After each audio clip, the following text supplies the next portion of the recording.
Oknum Polícia Científica na Investigação Criminal, nebe Russo Ostamba Fugitivo Arnolfo Teves Niwangmani, se cumpre sanção disciplinar durante Tinanida. Diretor PSIC Vicente Fernandes Ateteng, investigador psíquico inicial OA, nebe envolve o caso Russo Ostam, Fugitivo Arnolfo Teves Zer Niwangmani, e hatinan kotukne, dadaune labele retoma ninha função, hanesan investigador, também se cumpre a sanção disciplinar durante Tinanida.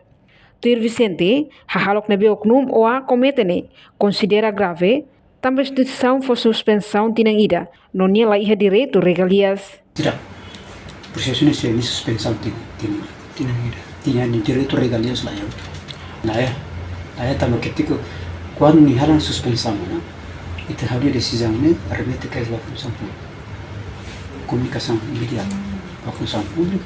E depois função pública, até tem corte no salário, começa os meses, né? Então,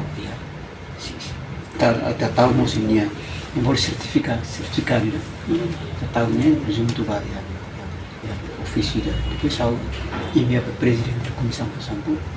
Daí, o presidente dá a informação, vai a Peró e pronto, para lá. É claro, né? É grave, né? Se cara me cima por coincidência, sabe que ele devolve automaticamente. Porque, nive durante la nive como rumores boatos va dar um preocupa nive ni raja posse de arma nem usa cartão nem sem salário automaticamente nive outro tudo la belle dia que função nessa decisão que se comunica a comissão pública.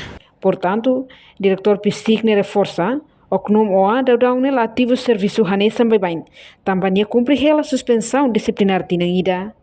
Reportagem Melania Conceição, Televisão Timor-Post. Janela informação ba emohoto.